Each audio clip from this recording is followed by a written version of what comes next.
आया है, कजान का टेम्परेचर बढ़ाया, बल्कि पूरी दुनिया में इस वक्त चर्चा का पारा चढ़ा हुआ है। खासकर उन तस्वीरों में जिसमें रूसी राष्ट्रपति व्लादिमीर पुतिन, चीन के राष्ट्रपति शी जिनपिंग और भारत के प्रधानमंत्री नरेंद्र मोदी एक ही फ्रेम साझा कर रहे हैं। यकीनन यह तस्वीर कूटनीतिक रिश्तों की नई कहानी तो कहती है। जाहिर ये तस्वीरें अमेरिका को भी चुभने वाली है, क्योंकि रूस से उसके रिश्तों की तलखी और दुनिया पर राज करने की सोच वाले चीन से उसके हितों का टकराव किसी से छिपा नहीं है। वैसे भी यूक्रेन से जंग के बाद और उसके पहले अमेरिकी चुनाव में रूस की जासूसी के आरोपों को लेकर उसकी तब से ठनी हुई है। और यह बात अलग है कि रूस से अमेरिका सीधा नहीं टकराना चाहता है। यही हाल चीन को लेकर भी है। चीन की विस्तारवादी नीति के काट के तौर पर अमेरिका उन देशों को समर्थन देने की पहल करता है जिनके हित चीन से टकराते हैं। अव्वल तो भारत है, उसके बाद ताइवान है। हालांकि भारत शुरुआत से खुद को किसी गुट का हिस्सा नहीं मानता है। भारत एक गुट निरपेक्ष देश है।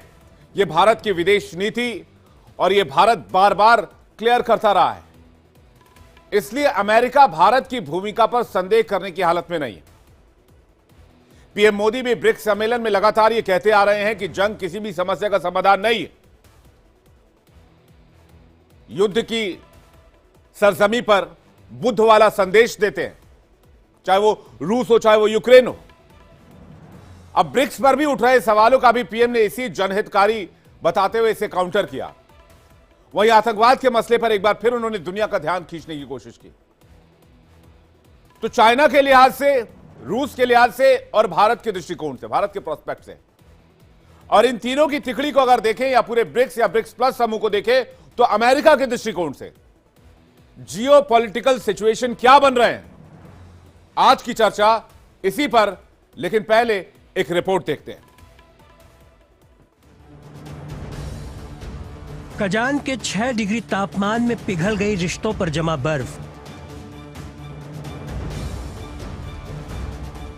ब्रिक्स में बॉस मोदी का बजा डंका तो ड्रैगन की सीधी हो गई चाल।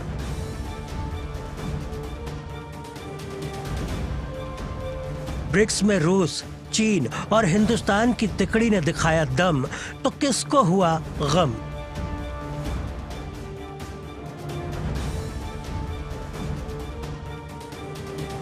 दो साल बाद आई इस तस्वीर पर देश और दुनिया की निगाहें टिकी थीं। दक्षिण एशिया के दो शक्तिशाली नेताओं का ये मिलन यकीनन दुनिया के लिए सुगबुगाहट का सबब है और दुनिया की कूटनीति के लिहाज से खासा अहम। इसे रूस और यूक्रेन के बीच छिड़ी जंग से भी समझा जा सकता है, जहां यूक्रेन से जंग में अलग थलग पड़े रूस को सहारा चीन और हिंदुस्तान ने महज अपनी तटस्थता से दे दिया, जबकि अमेरिका समेत दुनिया के दूसरे मुल्क उस पर प्रतिबंध थोपने पर जुटे थे। ऐसे में भारत और चीन ही दो मुल्क थे जिन्होंने रूस को यूक्रेन पर किए हमले को लेकर न तो समर्थन दिया न उसका विरोध किया, बल्कि भारत हमेशा से मसले को बातचीत से सुलझाने के पक्ष में रहा। ब्रिक्स के 16वें संस्करण में जिनपिंग से पीएम मोदी की 5 साल बाद होने वाली इस बातचीत में रूस का अहम किरदार रहा है, क्योंकि जिस वक्त रूस को दुनिया के दूसरे देशों के समर्थन की जरूरत थी, खासकर चीन और भारत, उस वक्त चीन और भारत के रिश्तों पर गलवान विवाद के कारण बर्फ जमा थी। दोनों देशों के बीच छिड़ी कोल्ड वॉर को खत्म करने के लिए पहल पुतिन के लिए सबसे बड़ा मौका थी, जिसकी बुनियाद बीते महीने में एनएसए अजीत डोभाल के रूस दौरे और एससीओ समिट के दौरान पड़ गई। इसी का नतीजा है कि जिनपिंग और मोदी की पहले तो मुलाकात, फिर द्विपक्षीय बात हुई और इससे पहले बॉर्डर पर समझौते की शुरुआत हुई। ब्रिक्स के 16वें सम्मेलन में पीएम मोदी ने पहले दिन जब पुतिन से मुलाकात की तो दोस्ती का अंदाज भले ही पुराना हो, लेकिन यूक्रेन के साथ रूस की छिड़ी जंग पर भारत का अपना मिजाज वही रहा। बहरहाल दुनिया के इन ताकतवर देशों का ब्रिक्स में मिलन कूटनीति की एक नई कहानी कह रहा है, जिसका असर दुनिया की सियासत पर पड़ना तय है, खासकर अमेरिका जैसे मुल्क पर जो अपने दबदबे के लिए जंग रोकने की हालत में होते हुए भी हाथ बांधकर खड़ा है। Bureau report, India daily.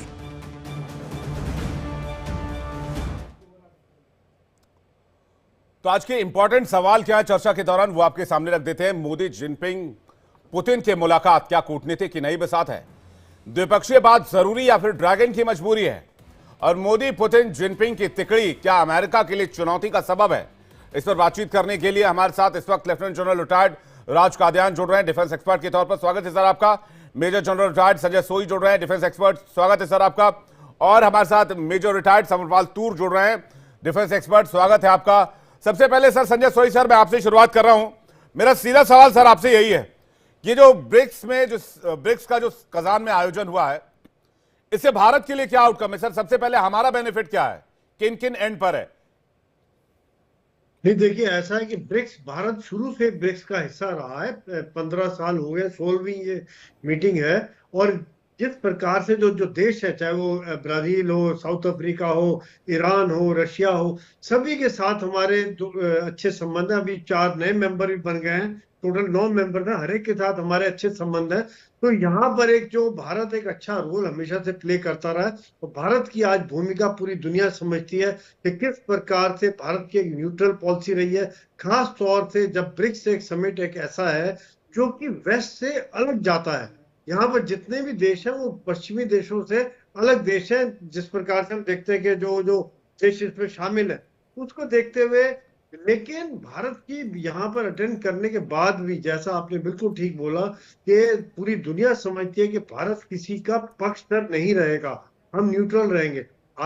लेकिन जो फायदा है भारत का वो है कि जो हमारे इन देशों के साथ संबंध है, साइडलाइन पे इनके साथ जो बातचीत होती है, जो उनके साथ हमारे इकोनॉमिक रिलेशंस हैं, रक्षा के रिलेशंस हैं, ये सब चीजों पर हम काफी गेन कर सकते हैं। और आज जो भारत की बढ़ती हुई छवि है उसको भी सभी देश मानते हैं। ब्रिक्स में जो इंपॉर्टेंस भारत को मिली हुई है वो भी देखते हैं। साथ साथ जैसे हम देख रहे हैं साइड लाइन्स में पुतिन के साथ 1-to-1 बातचीत हुई, शी जिनपिंग के साथ बातचीत है।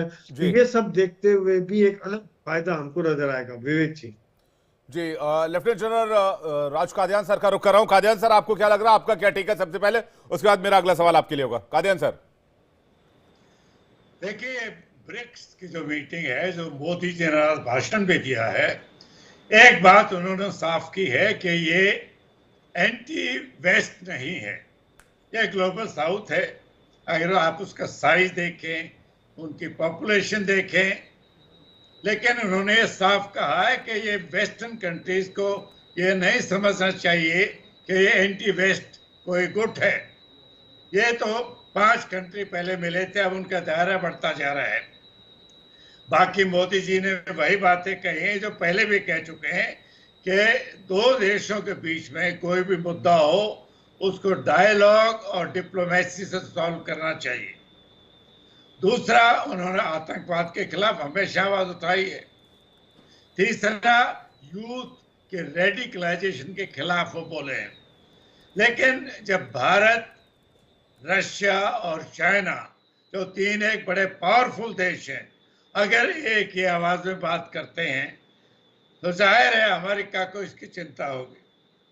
अमेरिका अभी जो उसकी नीति रही है, उसको ज्योग्राफी का फायदा है, उसको आसपास के देशों से कोई खतरा नहीं है, पावरफुल देश है इकोनॉमिकली, टेक्नोलॉजिकली। लेकिन वो जब इस हालत में होता है कि किसी लड़ाई को रोका जाए, फिर भी नहीं रोकता है। वो ये जो इजराइल और मिडिल ईस्ट में चल रहा है, ये साफ है, क्योंकि उनकी आर्म्स इंडस्ट्री बहुत पावरफुल है, उनके हथियार बिक रहे हैं। वो बात कहता तो है कि इजराइल को ये नरसंहार नहीं करना चाहिए, लेकिन वो इजराइल को हथियार भी दे सकता है। भारत की नीति न्यूट्रल है। हमने ना इजराइल के खिलाफ कुछ कहा है, ना अरब कंट्रीज के खिलाफ कुछ कहा है। वो हमारी नीति है, न्यूट्रलिटी। हम किसी गुट का हिस्सा नहीं है जी। तो अगर इससे अमेरिका को चिंता होती है कि चीन, भारत और रशिया इकट्ठे हो जाएंगे, हो सकता है ऐसा हो, लेकिन भारत की ऐसी मंशा नहीं है। भारत एक पावरफुल देश है, तरक्की करता रहा है और भविष्य में भारत और भी ज्यादा पावरफुल है, इसको कोई नहीं रोक सकता। तो बाकी देश है, अमेरिका, चाइना, रशिया, सब नीति अपने हित में चलाते हैं। भारत का हित में है कि इजराइल और अरब के बीच में मध्यस्थता की जाए, डायलॉग से बात की जाए। हम हमेशा एब्सटेन करते हैं यूनाइटेड नेशन में जब भी बात चलती है। तो भारत की एक स्टैंडिंग है ब्रिक्स में जो आज मोदी के भाषण से और मजबूत हुई। लेकिन इसमें एक जो एंटी वेस्ट वाला मुद्दा उठा, कर्नल शैलेंद्र भी हमारे साथ जुड़ गए। सर, स्वागत है आपका।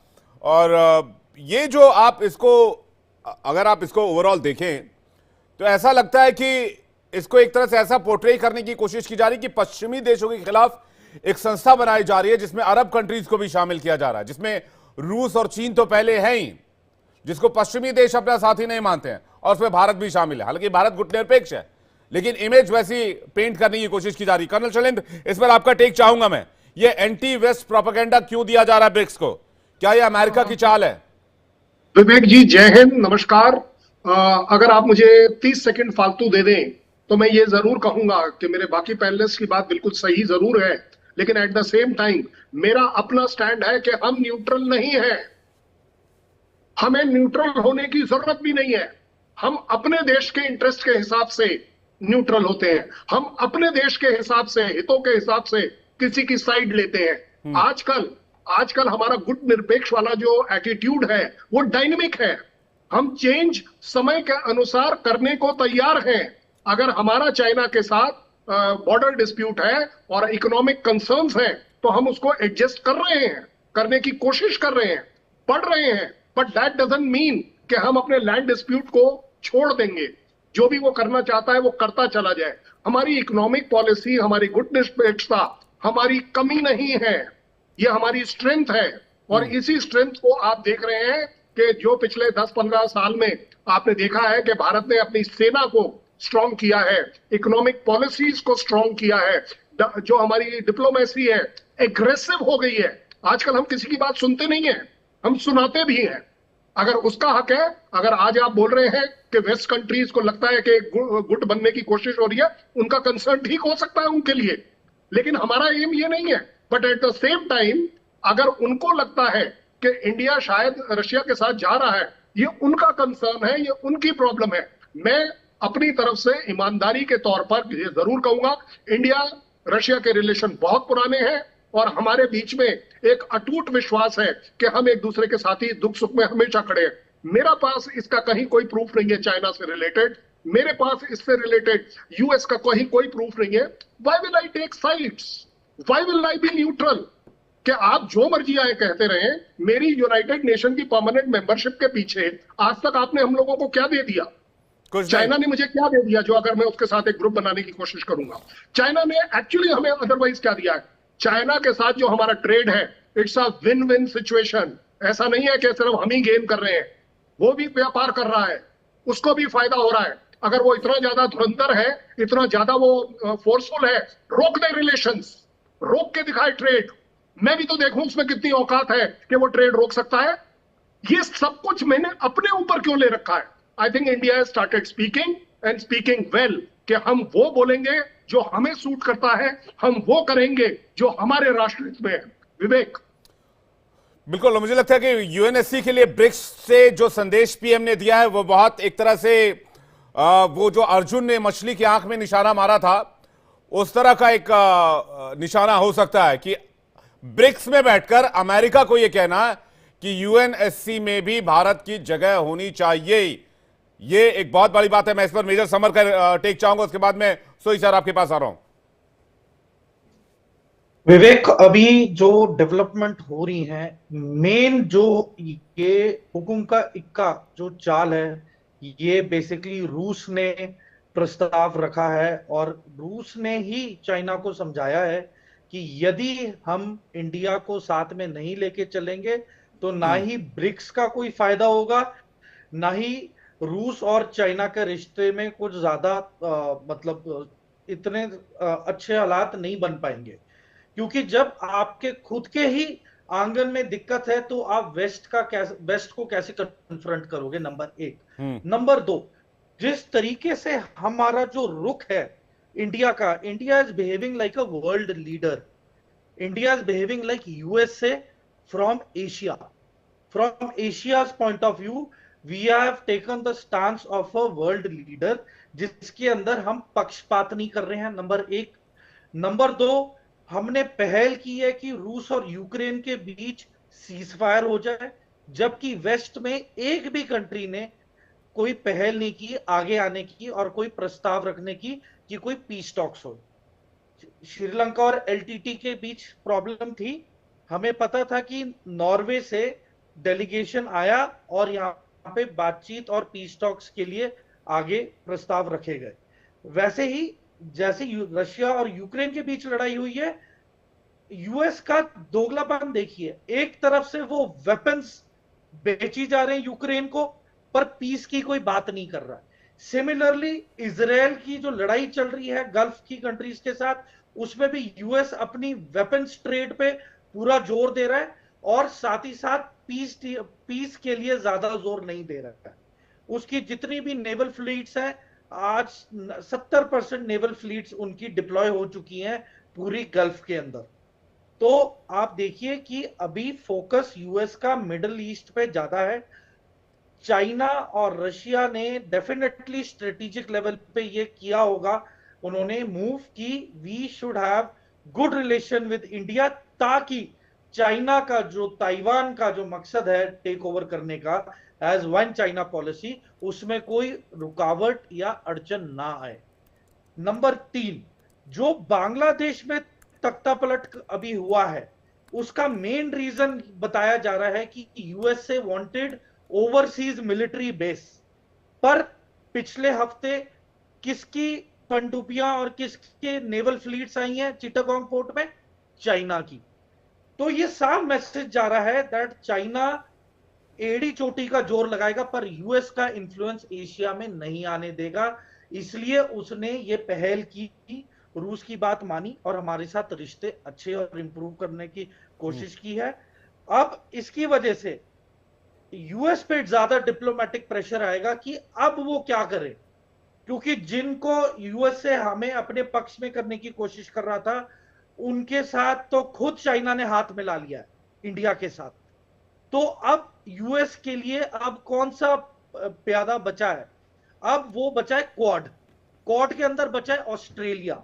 अब ऑस्ट्रेलिया का कितना इंफ्लुएंस है सब जानते हैं। ऑस्ट्रेलिया का इतना influence in terms of trade और डोमिनेंस नहीं है पैसिफिक में। तो अब आप देखिए कि आने वाले प्रोबेबली 1 महीने में चीजें तय होंगी कि चाइना का एक्चुअल स्टांस किसकी तरफ फोकस होगा। दूसरा, नॉर्थ कोरिया का भी बहुत ही इंपॉर्टेंट रोल चल रहा है, क्योंकि नॉर्थ कोरिया और साउथ कोरिया के बीच टेंशन इतनी हाई है कि आज की तारीख में यदि साउथ कोरिया ने कोई भी ड्रोन भेजा नॉर्थ कोरिया में लीफलेट्स के लिए, वो वायोलेशन ऑफ एयर स्पेस के तौर पे माना जाएगा और फिर उत्तर कोरिया हमले के लिए तैयार है। ये किम जोंग उन ने क्लियरली बता चुके हैं। तो आप देखिए कि सिचुएशन बहुत वॉलेटाइल है एंड ज्यादा फोर्सेस यूएस की साउथ कोरिया में डिप्लॉयड है, तो टेंशन पूरी हाई है। जापान को भी कंट्रोल करना है चाइना ने, because Japan is a direct threat to China. Major Samar, ये बात तो साफ है कि इस दुनिया में कहीं भी जंग होती है उसका मास्टरमाइंड अमेरिका को माना जाता है, और अमेरिका का दोगलापन सिर्फ जंग को लेकर नहीं है। आप आतंकी पन्नू को ले लीजिए, वो उसको अपना सिटीजन बताता है। एफबीआई की जांच शुरू कर दी, उसमें उसने एक इंडियन सिटीजन को उसने वांटेड बनाया हुआ है, और उसको जिसको भारत आतंकवादी मानता है, टेररिस्ट मानता है।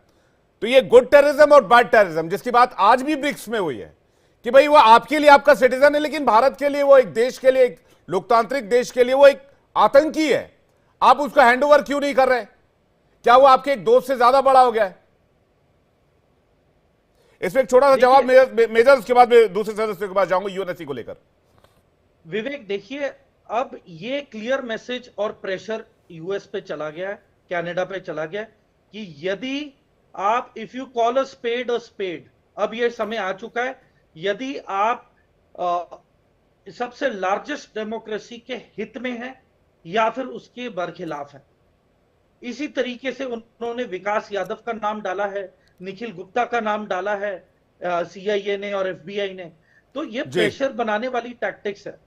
फिर जो जॉर्ज सोरोस है, जिसके कांग्रेस के साथ भी कनेक्शंस तय किए जा रहे थे कि they are trying to manipulate elections, पर देखिए आज की तारीख में एक कनेक्टिविटी और इंटरनेट इतना ज्यादा इफेक्टिव हो गया है, आम जनता को बेवकूफ बनाना असंभव है, बिल्कुल। बल्कि ना के बराबर है।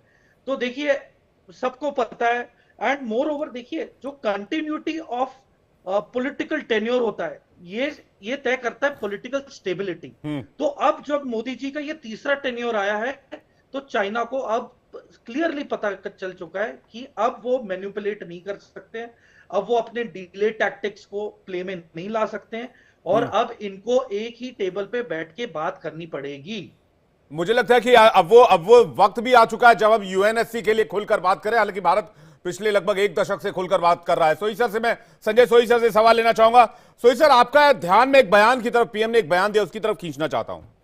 प्रधानमंत्री ने कहा कि यूएनएससी में रिफॉर्म बहुत जरूरी है, और उसी ब्रिक्स में एक अलग स्पीच में उन्होंने कहा कि ब्रिक्स नए स्वरूप में विश्व की 40% मानवता और 30% इकोनॉमी का प्रतिनिधित्व करता है।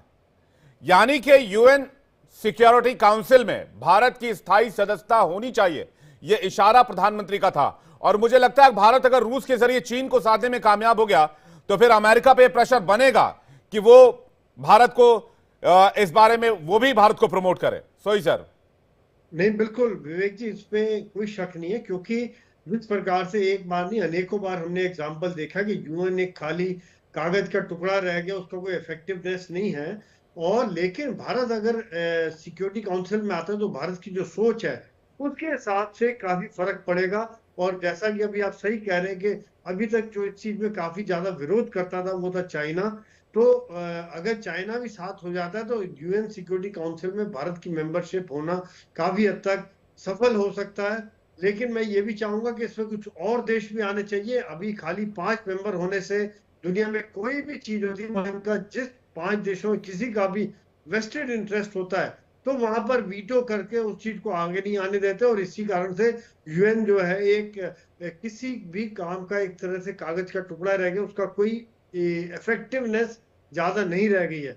ये सब देखते हुए जो प्रधानमंत्री जी ने कहा है कि यूएन का रिफॉर्म होना बड़ा जरूरी है, मैं इस चीज से पूरी तरह से सहमत हूँ। और इस तरह से जो भारत ऑर्गेनाइजेशन में हर ऑर्गेनाइजेशन का मेंबर है, चाहे वो G7 हो, G20 हो, ब्रिक्स हो, SCO हो, चाहे वो ग्लोबल साउथ का ऑर्गेनाइजेशन हो, या जो ईस्ट वाले रशिया, चाइना, ईरान वाला गठबंधन है, इसके साथ भी भारत जुड़ा हुआ है, G20 में भी भारत जुड़ा हुआ है। तो इस तरह से ये बात पूरी दुनिया समझती है कि आज जो भारत की स्टैंडिंग है, 5th लार्जेस्ट ग्लोबल इकोनॉमी है, जिसको इग्नोर नहीं किया जा सकता है। और आज यही कारण है कि चाहे वो चाइना भी आज 2020 से हमने एक स्टैंड बना के रखा था, उसी बातों पर आज रेजोल्यूशन खत्म हुआ है, एग्रीमेंट पे आए हैं वो लोग, बातचीत सामने आई है। क्योंकि अगर हमने अपना स्टैंड नहीं रखते तो वो आज समझते हैं कि आज जो भारत की ग्लोबल लेवल पे, चाहे वो डिप्लोमेसी हो या इकोनॉमिक पावर हो या मिलिट्री पावर हो, इसको देखते हुए इंडिया को लाइटली नहीं लिया जा सकता है। और जैसा कि कल शैलेंद्र ने बताया, तो मैं इस चीज से पूरी तरह सहमत हूँ कि आज भारत अपना नेशनल इंटरेस्ट पहले देखता है। क्योंकि अगर नेशनल इंटरेस्ट की बात होती है तभी तो भारत ने S-400 रशिया से लिए। अमेरिका ने चाहे कितना प्रेशर डाले, काटसा में डालेंगे, हम रशिया से ऑयल और तेल लेते रहे, सैंक्शन के बाद भी रशिया से ट्रेड हमारा जारी रहा। तो यहाँ पर देखा जाए तो हम चाहे वो अमेरिका के साथ भी मित्र है, रशिया के साथ भी मित्र है, इजराइल के साथ भी है, पैलेस्टीन के साथ भी है, प्राइम मिनिस्टर रशिया के तो यूक्रेन भी गए। तो ये सब बात देखते हुए पूरी दुनिया समझती है, यही कारण है कि अगर भारत जैसे देश और यूएन में शामिल हो तो शायद यूएन में एक तरह से बेहतरी आएगी। तो जो वीटो पावर का भी सोचना पड़ेगा कि उसका मिस यूज ना किया जाए, क्योंकि हमने नहीं, एक बैलेंस भी नजर नहीं आता सर। अब ये किस हिसाब से तय किया गया मुझे नहीं पता, शायद राजकाद्यान सर बता पाए। अमेरिका, फ्रांस और यूके, ये वेस्टर्न कंट्री हैं, यूएनएससी में 5 सदस्य हैं। ये इधर से एशिया से सिर्फ चीन है और उसके अलावा रूस है। तो ये किस तरह का बैलेंस हुआ समझ में नहीं आया। अब इसमें आज जो बात कही गई है राजकाद्यान सर, यूएनएससी के परमानेंट मेंबरशिप में अगर इंडिया भी आ जाता है तो एक तरह का बैलेंस दिखेगा वेस्ट में और साउथ में, और जिसकी बात आज प्रधानमंत्री ने की है, मुझे लगता है कि इशारा है। मैं कर्नल शैलेंद्र इसके बाद आपके पास आ रहा हूं। भारत का अगर हम इकोनॉमी स्ट्रेंथ देखें, हमारी मिलिट्री पावर देखें, तो कोई वजह ही नहीं है कि हमको यूएनएससी में नहीं होना चाहिए। ये भारत ने पहले भी कोशिश की है और यूएनएससी को बढ़ाना चाहिए। ये तो अब 5 देश अपनी मनमानी कर रहे हैं, एक भी अगर उनमें से वीटो कर सकता है तो कोई बात आगे नहीं बढ़ती। अमेरिका जो कि एक वर्ल्ड का काउबॉय रहा है, 750 उसके मिलिट्री बेसिस में है, हर कॉन्टिनेंट में है। तो ये तो दुनिया का इतिहास कहता है कि पावर बैलेंस चेंज होता रहता है। अमेरिका 1990 के बाद अकेली सुपर पावर रहा है, वो बहुत लंबे अरसे तक नहीं चलेगा। अमेरिका भी इससे चिंतित है, वो हर कोशिश करेगा कि किसी भी दूसरी पावर को उभर के अपने मुकाबले में नहीं आने दे। ये तो नेचर का प्रिंसिपल है। भारत के अगर हम साइज देखें, हमारी जनसंख्या देखें, हमारी मिलिट्री पावर देखें, हमारा इकोनॉमिक पोटेंशियल देखें, तो हमारी आवाज दुनिया में सुननी चाहिए। आजकल तो हम सिर्फ यूनाइटेड नेशन जनरल असेंबली का एक हिस्सा है, तो 180 देश हैं, लेकिन सिक्योरिटी काउंसिल में भारत को होना चाहिए। ये मुद्दा पहले भी आ चुका है। कौन इसको अपोज कर रहा है? चाइना भी अपोज कर रहा है। जब चाइना को बनना था, भारत ने रिकमेंड किया था। और ये कमाल का दोगलापन है सर। ये देखिए ना, यूएन पीस कीपिंग फोर्स में भारत की आर्मी जाएगी, यूएन पीस कीपिंग फोर्स में भारत की आर्मी मेहनत करेगी, यूएन पीस कीपिंग फोर्स में दुनिया के अलग अलग जगहों पे इंडियन फोर्सेस डिप्लॉय होंगे। भाई यूएनएससी में क्यों नहीं होगा भारत फिर? जहां तक पीस कीपिंग का सवाल है, भारत ने दुनिया में सबसे ज्यादा कंट्रीब्यूशन की है, चाहे वो अफ्रीका में हो, चाहे वो एशिया में हो, कहीं पर भी हो। भारत ने हमेशा यूनाइटेड नेशन में योगदान दिया, अब भी दे रहे हैं, वो एक बात है।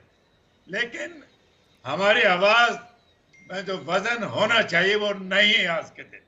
तो जब भी हो सकता है जब हम सिक्योरिटी काउंसिल के परमानेंट मेंबर बनेंगे, और उसके लिए भारत जोर लगा रहा है। और उम्मीद है आगामी भविष्य में कितना समय लगेगा ये कहना तो मुमकिन नहीं है, लेकिन हम सिक्योरिटी काउंसिल का हिस्सा बनेंगे ताकि हमारी आवाज डिजर्विंगली दुनिया में सुनी जाए। हम शांतिप्रद देश हैं, हम किसी गुट के साथ नहीं मिले हुए। आज भी मोदी जी ने कहा कि ये ब्रिक्स भी वेस्ट के खिलाफ नहीं है, और वो दिल से कहते और हैं। यूएनएससी में एक ऐसा सदस्य तो कादियान सर होना चाहिए जो गुट निरपेक्ष रहे, वरना गुट तो हर जगह बने हुए, यूएनएससी में भी गुट बने हुए हैं। रूस चाइना एक तरफ है, बाकी के वेस्ट के मुल्क एक तरफ है, अमेरिका, यूके और फ्रांस। तो इसे लेकर सवाल पूछा जाना चाहिए। कर्नल शैलेंद्र कुछ कहना चाह रहे थे, उसके बाद में मेजर समर आपके पास आ रहा हूं। विवेक, जनरल सोई ना डिप्लोमेटिकली बहुत पोलाइट है, because he is a general. उन्होंने क्या कहा? उन्होंने कहा शायद यूएस के वेस्टेड इंटरेस्ट भी है। मैं क्यों नहीं कह सकता यूएस के वेस्टेड इंटरेस्ट ही है, भी नहीं है, ही है। मैं कहता हूं चाइना के वेस्टेड इंटरेस्ट है, मैं कहता हूं इवन रशिया के वेस्टेड इंटरेस्ट है। ये जो फेमस 5 जो है ना, ये फेमस 5 के पास जो वीटो पावर है, ये किस बात की है? और मैं ये नहीं कहूंगा कभी भी बिल्कुल सही बात है, किस बात की इंडिया होना चाहिए, नहीं। मैं कहूंगा हर वो कंट्री जो डिजर्व करता है। आज मुझे शायद पहली बार पता चला कि मिलिट्री माइट की पावर के वजह से अगर आप फेमस 5 बनते हैं, तो ये तो कहीं नहीं लिखा हुआ उसके चार्टर में। उसके चार्टर में यह भी लिखा हुआ है कि अगर फेमस 5 को आपने डाउन करना है, जो आपने अभी इजराइल के केस में करने की कोशिश करी, कि आपने 9 और 11 लोग लिए, उनकी वोटिंग कराई, तब कहीं जाकर आप कुछ कर पाए। आप बात हो रही है कॉन्ट्रीब्यूशंस की। लेबनान में पता कर लीजिए which is the largest contingent of United nation forces, it is India.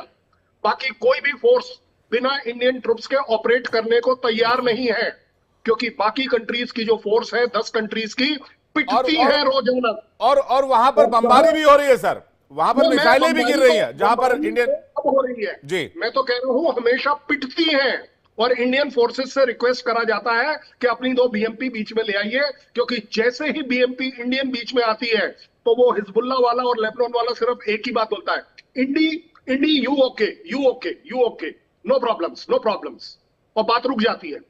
मैं कह रहा हूं पूरी दुनिया को ये क्यों नहीं दिखता? मुझे, मैं दिखाने के लिए कुछ नहीं कर रहा, आप मत बनाइए मुझे, but at the same time United Nation की क्या रिस्पेक्ट रखूं कि क्या वो यूक्रेन वॉर रोक पाए, क्या वो इजराइल वॉर रोक पाए? किसी भी तरह के सैंक्शंस आप करते चले जाइए, फायदा क्या है? वो तो वही रहा है ना जो यूएस कहेगा और उधर पर लेटर से रशिया या चाइना कहेगा। This is not acceptable and I think high time India must और राइज। कमाल की बात देखिए, और कमाल की बात देखिए सर, शैलेंद्र सर, की यूएनएससी के 5 मुल्क कंबल ओढ़ के सोए हुए हैं।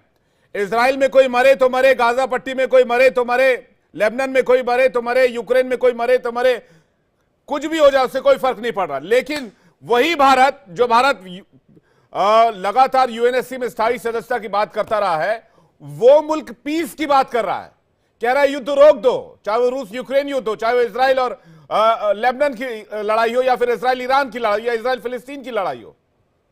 पूरी दुनिया में सिवाय भारत के क्यों नहीं किसी ने बोला पूरी दुनिया में कि this is not a era of war? मुझे आप बता दीजिए।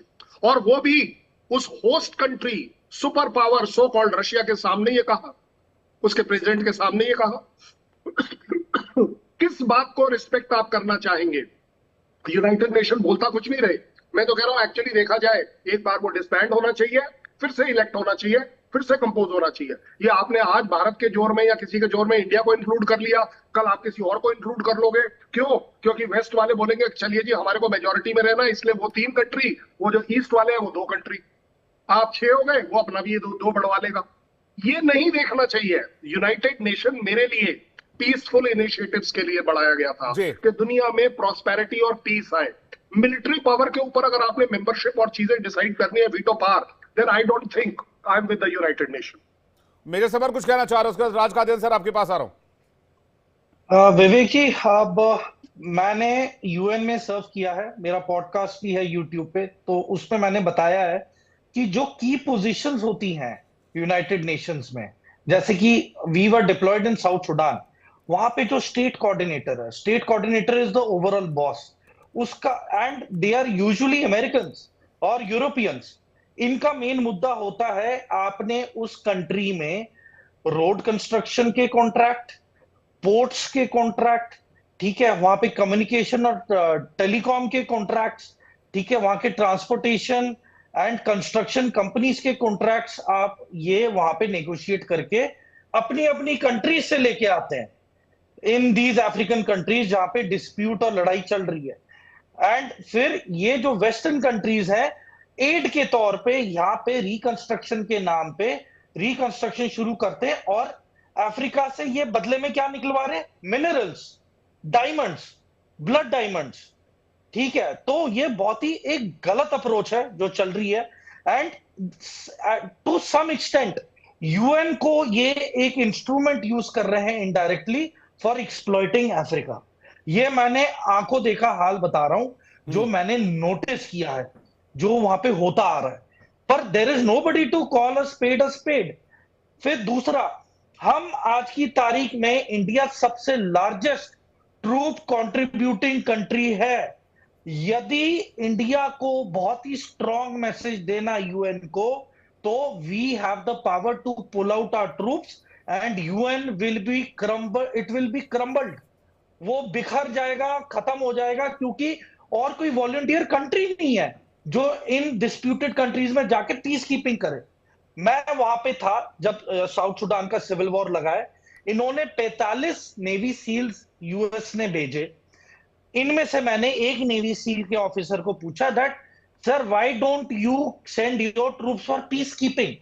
तो उन्होंने मुझे उस टाइम बोला that captain Samar, our armies are made for peace enforcement and not peacekeeping. So we invade to protect democracies. We do not enter a country for maintaining peace. We are not the peacekeepers. We are the peace enforcers.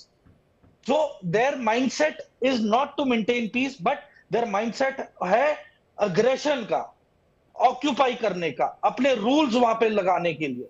और जब उन्हें लगेगा कि सब कुछ उनकी तरीके से चल रहा है, दे विड्रॉ, एंड फिर उनकी जो प्रो अमेरिकन गवर्नमेंट और लीडर्स है वो फिर इलेक्ट होते आते हैं ओवर द इयर्स। और यदि बीच में कोई अगर प्रो अमेरिकन नहीं है, जैसे साउथ सुडान में जो प्रेसिडेंट सल्वा कीर थे, he was pro China, and जो वाइस प्रेसिडेंट थे Riek Machar, he was pro US. तो वहां पे फिर इनके आपस में ईस्ट वर्सेस वेस्ट क्लैश हुआ और सिविल वॉर शुरू हो गया। तो देखिए वेस्टेड इंटरेस्ट डेफिनेटली है, एंड जैसे कर्नल शैलेंद्र सर ने बोला कि यूएन के ऊपर से देखिए 90% यूएन की फंडिंग कहां से आ रही है? न्यूयॉर्क से आ रही है। जितने भी इंस्ट्रक्शंस आते हैं सब न्यूयॉर्क से आते हैं। तो सब कुछ वही हो रहा है जो इनके पिटारे में सबसे ज्यादा पैसे कंट्रीब्यूट कर रहा है, वो आज की तारीख में यूएस और वेस्ट है। लेकिन ये क्या हमें क्या अमेरिका की तरफ देखने की आदत हो गई? हर बात की तरफ अमेरिका की तरफ हम देखेंगे। अगर आज की तारीख में पीएम मोदी दावे के साथ कह रहे हैं कि यूएनएससी में रिफॉर्म की आवश्यकता है, रूस ये कह रहा है कि यूएनएससी में भारत को होना चाहिए, कुछ और मुल्क ये कह रहे हैं कि भारत को होना चाहिए, कि ये क्या हमें आदत रही कि हम अमेरिका से एक अप्रूवल सीख करते रहे हैं कि भाई उधर से कुछ आदेश आ जाएगा शायद? कादियान सर। विवेक, अभी यही तो आदत टूटी है अभी जी। जिस तरीके से चाइना के साथ अभी समझौता हुआ है, ये पहली बार है जब इंडिया ने अपना स्टांस लिया है और वेस्ट को एक कड़ा जवाब दिया है जी, कि वी आर इंडिपेंडेंट। हाँ जी जी, मैं कादियान सर का टेक ले लेता हूं इस पर। कादियान सर। जहां तक मैं समझता हूं, अपना कंट्रोल कोई भी कम नहीं होने देना चाहता। अगर यूएनएससी में भारत के आने से अमेरिका का प्रभाव कम होता है तो वो नहीं चाहेगा कि हम आए, वो हर बार वीटो करता रहेगा। तो ऐसा तो नहीं चलता रहेगा ना सर? या तो फिर हम जैसा कि समर कह रहे हैं कि हम अपने ट्रूप्स विड्रॉ कर लें यूएन पीस कीपिंग में, सबसे ज्यादा पीस कीपिंग हम करें, और यूएनएससी में हम जगह के लिए हम एक तरह से बार बार आपको अपील करते रहे, आपका दरवाजा खटखटाते रहे और आप हमको हल्के में लेते रहे। नहीं, ये ट्रूप्स विड्रॉ करना थ्योरेटिकली ठीक है, लेकिन भारत के अपने सिद्धांत हैं। हम तो शुरू से, जब हमको कमीशन मिला 1965 में, घाना में थे हमारे ट्रूप्स, एरिट्रिया में, सर्बिया, फिर सिनाई डेजर्ट में रहे 56 के बाद, अभी लेबनान में भी हैं, अफ्रीका में भी हैं। तो भारत ऐसा नहीं करना चाहता, वरना हम में और दूसरे देशों में फर्क क्या होगा? हम दुनिया में शांति चाहते हैं, हमारी कैजुअलिटीज भी हुई यूएन में रहते हुए। लेकिन अगर अमेरिका को लगा बात है। जी कादिर सर, आपके पास वापस लौटूंगा। बड़ी खबर आ रही है, पीएम मोदी और जिनपिंग के बीच बातचीत शुरू हो गई है, बायलैटरल टॉक शुरू हो गई है। क्या यूएनएससी को लेकर भी बातचीत होगी? इस बात के कयास लगाए जा रहे हैं कि भारत चीन से यूएन सिक्योरिटी काउंसिल को लेकर भी बातचीत कर सकता है। दोनों देशों के बीच बायलैटरल टॉक है, द्विपक्षीय बातचीत है। प्रधानमंत्री मोदी और शी जिनपिंग के बीच बातचीत शुरू हो गई। लगभग 2 साल के बाद यह बातचीत हो रही है, जहां पर सीमा विवाद से लेकर, डिस्प्यूट से लेकर कयास ये भी लगाए जा रहे हैं, रक्षा जानकार ये भी मान रहे हैं कि यूएनएससी को लेकर भी, सुरक्षा परिषद को लेकर भी बातचीत हो सकती है। भारत अपनी बात रख सकता है चीन के सामने। भारत अपनी बात